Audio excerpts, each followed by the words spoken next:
आज़ाद view YouTube channel में भरीकार ऐं आहियां मुख्तियार चरवार। प्यारा सिंधवासियो, सिंध जे मौसम जी नई तातरीणी अहम रिपोर्ट खणी तव्हांजी ख़िदमत में हाज़िर थियो आहियूं।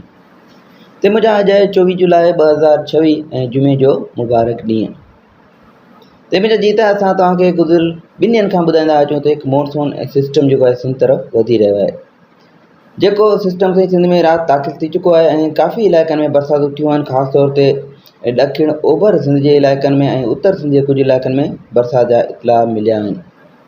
ते मुंहिंजा अॼु जुमे जे निमाज़ बैदि सिंध जे कहिड़नि इलाइक़नि में बरसाति थींदी ऐं सिंध जा कहिड़ा इलाइक़ा आहिनि 2 खां 3 ॾींहंनि ताईं बरसाति जी लपेट में रहंदा, तमामु तफ़सीली रिपोर्ट हिन वीडियो में शामिलु आहे। त वीडियो खे आख़िर ताईं ज़रूरु ॾिसियो।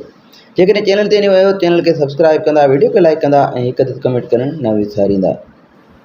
त हिन वक़्तु जेकॾहिं ॻाल्हि कजे त सिस्टम जेको आहे राजस्थान मथां मौजूदु आहे, जंहिं सबबु सिस्टम जूं ज़बरदस्त हवाऊं सिंध में दाख़िल थी वियूं आहिनि ऐं ख़ासि तौर ते ॾखिण ऐं विचोली सिंध जे मुख़्तलिफ़ इलाइक़नि में अॼु शाम राति दौरान बरसाति जा सुठा इम्कान आहिनि। ते उमरकोट, छाछरो, छोर, खोखरा पार, नगर पारकर, मिठी, इस्लामकोट, नवकोट, कढण, टाली, कुंडरी, नबीसर, जुडो, सामारो, डिगड़ी, जमसाबाद में पुकास, खिपरो, पिथोरो, सांगड़, हैदराबाद जे मुख़्तलिफ़ इलाइक़नि में अॼु शाम ऐं राति दौरान गजगोड़ ऐं मिटी जे तूफ़ान सां नॉर्मल खां तेज़ त किथे विचोली बरसाति जा इम्कान मौजूदु आहिनि। समझ कश्मीर, घोटकी, सखर, कंडियारो, लाड़काणो ऐं आसपास जे इलाइक़नि में बरसाति जा इम्कान मौजूदु आहिनि। हिन सिस्टम में अॼु बि बरसाति थींदियूं, पर ख़ासि तौर ते सुभाणे खां हिन सिस्टम जी सर्कुलेशन कुझु शिदत अख़्तियार कंदी ऐं बरसाति जे सिस्टम में मज़बूती अचण जा इम्कानात मौजूदु आहिनि। ते मुंहिंजा सांगड़ ऐं नवाबशाह, सखड़ ऐं लाड़काना डिवीज़न जे मुख़्तलिफ़ इलाइक़नि में बरसाति जा इम्कान आहिनि। इन खां अलावा तव्हांखे जेको सिंध जे सभ खां वॾे शहर ऐं सिंध जी दिलि कराची जी अपडेट ॾियूं त हिन सिस्टम मां कराची में बि बरसाति जा सुठा ख़ासा इम्कान नज़र अची रहिया आहिनि।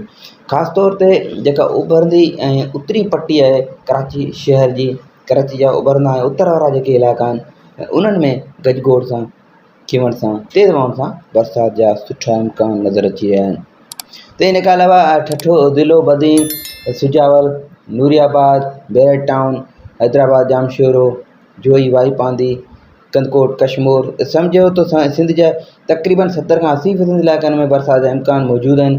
सो किथे हल्की त किथे विचोली, किथे पुण, किथे मिटी जो तूफ़ान ऐं किथे वरी ककरनि जा परे खां नज़ारा ॾिसण लाइ ज़रूरु मिलंदा।